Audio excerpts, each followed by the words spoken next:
Good morning. This is the Blaze World webcast that can be found each week on Facebook, YouTube, and LinkedIn. You can also find us on Spotify, Apple Podcasts. You get more information about the show and past shows at our website, which is beyond me, blainsworld.net. I'm your host, Blaine Greenfield, and I'm here in my Zoom studio in lovely downtown Fairview, North Carolina. Each week, we focus on different things that are happening in Western North Carolina and throughout the country. And toward that end, it's my pleasure to introduce Jonathan Forrester with Hendersonville Theater. And Jonathan, you can wave to all your fans and friends who are watching this. Okay, and you Hello. name it, Jonathan is the guy involved at Henderson Theater in that he's does just about everything there, Jonathan. Is there anything you haven't done there? Uh, Costuming. Not, or we'll say not yet. But I mean, I Not don't know, yet, but yeah. not yet. Why don't know how you do it? How long have you been involved with the theater? I've been here probably 10, 12 years or longer. I started working with the theater, I think around 2008. Okay, was that before the new facility? Yes, I was at my first show was God's Favorite at the barn, as we called it. Okay, and it was a barn and Lincoln and the Yes. new facility. Jonathan, and you and I have spoken before, but for the benefit of folks who have not met you before, how long have you been involved in theater? I've been involved in theater since I was a junior in high school. Did a little bit in college and then took a break for a couple years and then got back into it once I moved to Asheville. And that was in 2007. And like I said, I've been doing theater here since 2008. Now, when you were a junior, you said you started off in theater. Do you remember your first role? I was a private in a piece for NCTC, North Carolina Theater Conference, that we went to competition for, and I played a sergeant. And then I we did a musical called Phantom of the Soap Opera, and I played the lead detective. Okay. So those were some of your first roles, is that correct? Oh yes, yes. Because the idea, and you probably heard me tell you this, and I mentioned to Victoria as well, but I still want a fundraiser for Hendersonville Theater. You Hmm. told you this idea, and I'll even offer to help you with it. That everybody recreates their first role, because Okay. the one you're in, do you have a record of that anywhere? No, not really. Okay. I Yeah, But wouldn't that be cool that if you could recreate it so you can then show everybody else in the world this was your first role? yeah. But think about that. I'll volunteer to help you guys with the fundraiser. Okay. But I just think it'd be a lot of fun. So you then did some acting in high school, did some Hmm. acting in college as well? A little bit, not much. It just wasn't the area for me, so um, I decided to take a break from there and then went back to where I grew up at a local theater and participated there for a while, and then decided to um, move and do another adventure in my life at that time. Now, out of all the roles you played, and I guess there've been a bunch, do you have a favorite role that you ever acted in? I'd probably say Tom in Glass Menagerie, and I played the Tin Man in The Wizard of Oz. Okay. And do you have on top of that, do you have ever a thing that you'd like to be in? Do you have a dream role that you'd like to someday play? Probably, I mean, I'd like to play Amos again in Chicago or in Hairspray, um, the mama part Okay, were you in eventually. that? Were you in that? No, no, I actually, I was in the junior version that we did here at the theater. I helped when we did Hairspray Junior. Okay. And one of the cool things, Jonathan, about you that I've always admired is that I love seeing you on stage, but the last couple of years, at least, you've gone more heavily into directing. Would you say that's true? Yes, I made it my goal. I needed to step back from being like really involved to hopefully directing and being at least on stage at least once a year. Now, do you have a preference, acting or directing? I like them both. I think they're 50-50. I like the challenges of both. See, the Uh, reality, I'll ask a lot of actors, and most of them seem to say directing, because the truth is they don't want to admit it, but they don't have to memorize the lines that way. So yeah, if you true. direct, but what happens sometimes, have you ever directed and then had to step in when somebody got sick? Have you ever had to? I did write probably a couple years ago when we did Haunting on Hill House. we had a little COVID scare, so I wound up having to step in for one of the minor parts. But um, I can memorize in 24 hours if I have to. So are you good at memorization? Somewhat. It depends on what it is and everything, but you Well, let know, me ask you to teach me because I'm terrible at memorization. What's your secret behind it, memorizing something? I I don't know. It's just something I just read one page at a time and memorize that page and then move on to the next page and then keep adding as I go. Have you ever had to do a long monologue? I prefer the monologues easier than I do just a line by line. It's Do you easier. really? Oh, that's kind of interesting. So you've been acting, directing, you're now directing we'll talk about the upcoming play. And so you're directing the upcoming play is Terms of endearment. okay. And so talk about the process in terms of endearment, a couple things. How did the theater choose that? Or why? We have a every year we have a play selection committee. So we there's a group of us that get together and read shows that we possibly could suggest to each other or that's been on our bucket list as a theater for a while.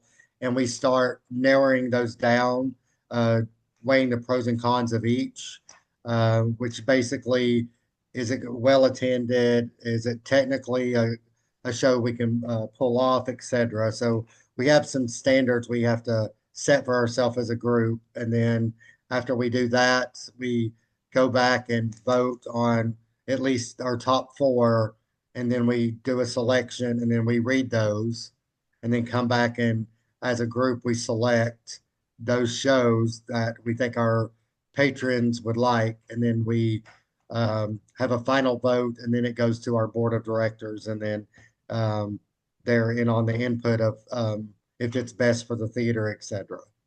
Because what's cool, I think, about your theater, especially this past year, is you've taken some not so easy plays to do.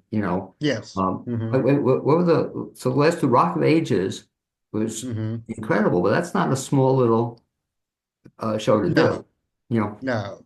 and then what was the previous one you just did before Rock of Uh, Ages?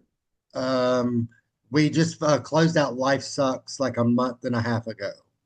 Okay, so it's kind of interesting that certainly a wide variety of stuff you're doing. It's Hmm. not the same old.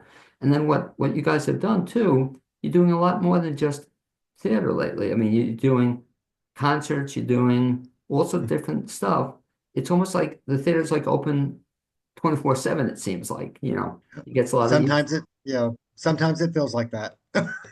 So is that tough in terms of getting rehearsals in? We've got it almost down to almost a science where we already have other stuff programmed in, but we work around our rehearsals with that um, to make sure that every production has its time. And especially with the music venues, that's a load in, load out type of thing. But it's usually all hands on deck for some of the special performances that we do. Because the thing I miss about the theater is you also had the theater behind the main theater. You had that other Hmm. theater, but you don't use that as a theater anymore. Is that correct? Yes, right now it's our costume shop. Um, Eventually, we might be able to get back to doing some black box style theater in the future. Yeah, I thought you guys did a great job with that. So talk about terms of endearment then. I assume, and I want to get your opinion on this, that you've seen the movie a couple times. A couple of times. Okay. Yeah, it's right up there with Steel Magnolias and the storyline almost mother and daughter I was friendships. going to say that. Um, yeah. Same So kind of, and go ahead. no, same kind of show. But let me ask you your opinion on that. Is that a good thing, do you think, Jonathan, for directors, actors to see a film before they're in it? It depends on the show itself. Like this one is based pretty much, it's a book, but then he wrote the movie and then they made the play. So it's a combo of everything. And sometimes the plays don't represent what the movie represented, which is a nice part of it. Um, and of course, with movies, you get to expand the story and um, more in depth than you can sometimes with a play that's based off of the movie because don't get all these little things that are suggested in the movie that are not in the script when you perform it on stage. So, um, So as a Steel director, Magnolias is pretty much, it was right along pretty much with the movie. This production of Terms is right along with the movie, but there's some missing parts because it skips it expands over 10 years of a relationship between Aurora and Emma. so as a director, do you make it a point, like when you were chosen to direct this show, did you go out and see the movie again? I do. I mean, especially like I said with this one, there's those parts that you miss in the movie that when you read the play you don't see, and there's hints of it, And as a director, you almost sometimes try to bring back a little something that the movie that the audience is aware of in some way that you can try to incorporate it into the script. Uh, but mostly it's just used as a reference point because it's hard to these characters are so iconic. It's hard to you're never going to be able to recreate a Deborah Winger and Shirley MacLaine performance. How about your actors? Do you want them to see the film? Some of them probably have. Some of them it's a generation thing. They are younger than me and some of our cast members, and they don't make movies like that anymore. So you know that's what I would consider the classic, and some people's generation would be like, "No, what is that?" So Well, it's funny you're saying because I'm thinking about this, and I remember the movie, but I sort of remember the movie. And Jonathan, as I get older, it used to be I'd never see a movie again. But Mhm. now it was 10 years, now 5 years. And if I haven't seen a movie 2 years ago, it's sort of new to me. So you're Mhm. encouraging me to see the show because even though I saw the movie, it was how many years ago? How many years ago was the movie? Oh. It came out in 1983. I think they just celebrated their anniversary, if I'm not mistaken, But when you not see too it, long. all of a sudden, 1983, well, that wasn't a long time ago. It was like 43 years ago or, whatever. So I don't, as you're talking, I vaguely recall the film. For the Mhm. benefit of people, and you raise a good point, it's a generational thing. For the benefit of people who have no idea what the movie is about or the show is about, can you give kind of a Reader's Digest summary? It's just a relationship about between a mother and daughter. The mother can be headstrong, and the daughter, you know, has her own spirit, and how they just travel through this world that we call life about love and acceptance and um, the downfalls and the highs and lows of just life and being a family and just looking at the words terms of endearment. There's so many meanings for it, you know. But it's just a powerful relationship between a mother and daughter and these people that are surrounded themselves with these surrounded by these two women that are the strong portions of the show. As you mentioned it, I'm thinking out loud, Jonathan. It's almost too bad we didn't run this for Mother's Day weekend, because We, yeah, it just seems like the perfect Mother's Day show to see with a mother. yeah. Well, we actually close on the 11th, so we're right around Mother's Day. We try Oh, to pick up, that's yeah. right. So we try to. When is Mother's Day? I think it's the 11th. I think I'm not Okay. sure. So, Okay, so you'll close on Mother's Day? I believe so. Okay, so Yes. it is. You answer the question. What a perfect show for daughters to take with the mothers or vice versa, but it would be the ideal thing. Talk about the casting of the show itself too. So you mentioned to me off there are 6 parts in the show itself. Yes. Are they all Hmm. women? No, we have it's evened out, so we have three women and three men in the show. And so for that, how many people auditioned for it? We probably had as you know, we do big auditions, like a 3-day weekend audition for the whole year, coming up year. So after those auditions, we come up with a call list that we'd like to call back for auditions. And I probably had around like 20 people I had called back. And from those 20, I selected 6 people for the show. And so that must be one of the toughest things as a director Hmm. to not only pick the six, but to tell, or, because everybody I think I've seen on stage recently at your place is good. I enjoy Hmm. like all the performances. So to get from 20 to six, that's probably a challenging thing for a director, is it? It is, and then you see things that you go in with a mindset, but by the end of those auditions, you have a complete different view of what you went in thinking your show would be. Because a lot of the times the auditions, somebody throws out something new that you didn't see before, and that's always interesting to cast a show with. Um, Leaving your perception at the door and coming in with a whole brand new perception because of your callbacks and your casting. I guess one of the worst things that happens as a director, or and anybody involved in putting on the plays, when you cast it, and then all of a sudden something happens to the cast, or Hmm. you went through COVID, you went through hurricane, you went through lots Yeah. of different stuff. So I guess, and I've seen that at some of the plays in Hendersonville, right? They've had to switch Hmm. around at last minute.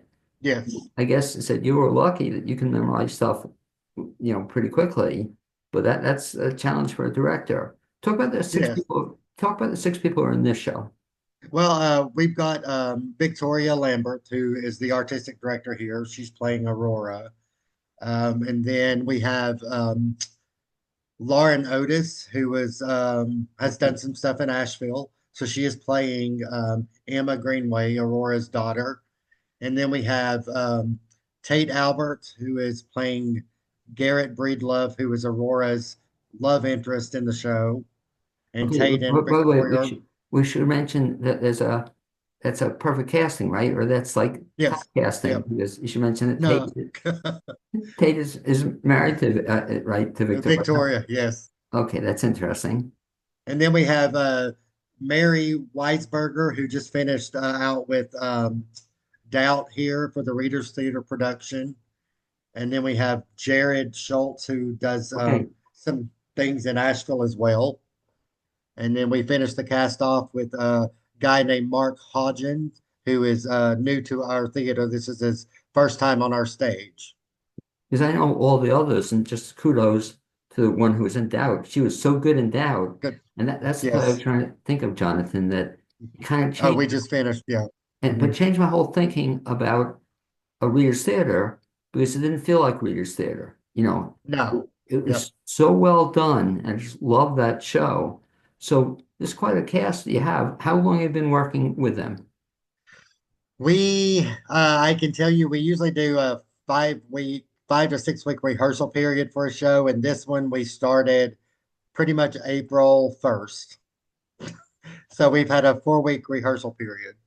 So yeah, it's a relatively short uh, Yes. rehearsal period. Um, but that's what people don't realize. That's why I encourage people to see live theater is that they put in so much time into this, for just Hmm. and talk about. So it's just there are only eight performances. Yes. We're doing Thursday is opening night on May 1st. Then we'll do Thursday, Friday, Saturday, Sunday. And then the following week we'll do Friday, Saturday, Sunday. Okay, so that's just what, seven in It's seven. performances? Yes. Mhm. Okay. And so for folks, again, not familiar with the show, you mentioned mother-daughter combinations. Who else would you say the play is directed at? I think it's anybody that just has a relationship with their parents or a loved one. I think it embraces all of that. And it's all about really, I think, about acceptance. And we're all different and, love one another, even with our flaws. That's how I look at it. So, and a lot of times I think the play will hit home with a lot of people in different ways. And if that's my goal. If somebody leaves the theater um, having that feeling that this brought something up emotionally in them, then I feel like I've done my job and my cast has done their job because I think the play will resonate with everybody who's watching it. And so I guess could you also recommend, for some people at least, it might not be a bad idea to bring some tissues? I would bring tissues. I've already told them I can't watch the last 20 minutes of the show, Do you so I'll really? have to. step out of the show. So And so you get emotional by it. yeah, Uh, for the benefit of age-wise, who would you say kids can see it, or a certain age it's good for? I would say 18 or older. It does have some language and some adult references, etc., involved in the show. Okay. And how long is this show time-wise, is it? It's right around 2 hours. That's with the 15-minute intermission. Okay. And talk a little bit also about, we'll talk about getting tickets from that theater itself, but one of the beautiful things about theater is pretty much any seat is a good seat. But Hmm. if people want to get tickets, how do they get them? They can go to our website, which is hvltheaterre.org and purchase tickets, or they can call the theater at 828 692 1082. Okay, I'll just have you repeat that. The phone number is. 828 692 1082. Okay, and once again, too, and I've gotten tickets off the website, very easy. The website Hmm. again, Jonathan, was what? It's HV Theater, TheAtre.org. Okay, and again, one of the things I encourage people to do if they come to the theater is Hendersonville is just such a cool place to go to in terms of a lot of places to eat at and to visit, in Hmm. town, so you can make a whole day out of it. The show itself, so people come see the show. What's after this, Jonathan, at Hendersonville? What's coming up? We have a couple of music a series concerts coming up. And then I think our big summer musical is called Something Rotten. Okay, that's what I'm trying to think of. I don't know the musical. That was a movie also. Something Rotten's not a movie. It's based on William Shakespeare. Oh no, okay, I'm thinking of something else Yes. too. Oh, so it's a musical based on Shakespeare. I don't know it. Yes. Yes. It's a comedy. But it's a musical also? Yes. Okay. And one of the things I'm kind of looking forward to it then is because I haven't seen that done in a lot too much in the area. Has it been done? I think maybe Hart Theater in Waynesville did it recently. But that's the only theater I know around our area in Hendersonville and South Carolina that I know of. And one of the things, a compliment to your theater, is when they did the rock music. What was the Rock of Ages? Rock of Um, Ages. I was so Hmm. impressed with it. So many people on stage, and then Yes. you had also had a live orchestra with it too. Will this Yes. one, something, Robin? Do you know if they're going to be having a live orchestra? That one I do not know, Okay, but I well, know I think there's like a cast of 20 or so for that show. really, because you don't have, I wouldn't say you have a big stage, so for getting No. 20 people, I didn't realize it's that big a commitment. It's kind of Yes. cool. And so, Jonathan, when this is done, um, any plans for you in terms of either directing theater, other stuff you're doing? I'll be on stage in Clue in October. Okay, you will be. Okay, so Yep. Clues, you're acting in it. Yes. Talk about then, so that's another show, kind of a fun play to come up Hmm. with. Do you know the rest of the season in front of you, or do you have it in front of you? There's Clue will be the like the fall production, and then we have Dashing Through the Snow, which is the Christmas production coming up. So it sounds like you'll be busy for the next couple of months with this. Oh With yes. daytime. And it'll be time for 2026. Okay, and I guess nature of theater. I guess you guys are already thinking about that theater, or what you're going to be playing that year. You don't tell Yes, me yet. we're in the process of that right now, actually. And one last question, Jonathan, which I know you're always encouraging, but if people want to volunteer to get active in the theater, do you have space for them? Yes. Like I said, if you call the theater or go to the website, there's forms or a questionnaire to fill out, and somebody from our box office or theater workers will contact them and be able to volunteer. We're always looking for ushers for our shows. The good thing about ushering, you usher the show and get to watch the show for free. We have concessions, box office, house managing, etc., as needed. And so you'll put them to work if they give you a call. Yes, Oh, yes. Let me ask you a last question then, in terms of, you mentioned behind the scenes stuff people can do, but Hmm. getting into acting, if a couple things you're doing, which I think is great. First of all, you started now having some Readers Theater productions. Yes. Is that going to be a regular happening? I believe so. I think it's us doing it at 3 o'clock in the afternoon for matinees draws a lot of people for those productions. So it gives everybody that don't have a chance to rehearse at night if they have a job, it gives them a chance to perform and rehearse during the day when other people are have full-time jobs. So we're trying to open it up for everybody to have somewhat of an experience or opportunity on stage.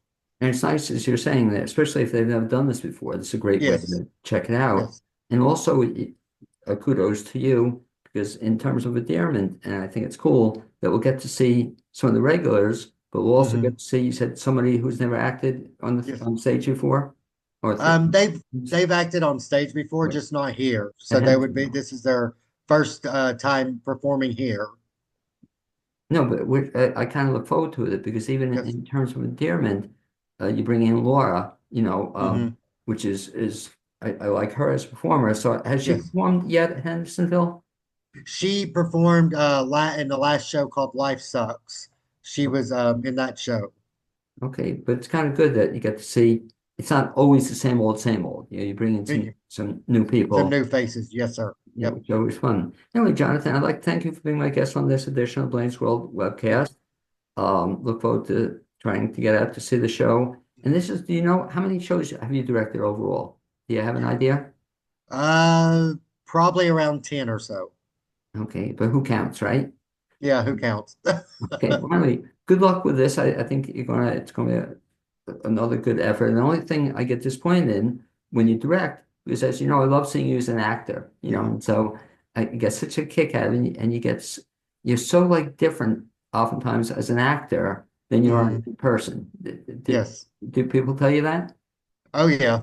I'll do anything on stage that's No, appropriate. I forgot what the show was, but the first time I ever saw you on stage, you were so different than I knew you personally. It was so much fun Mhm. to watch you.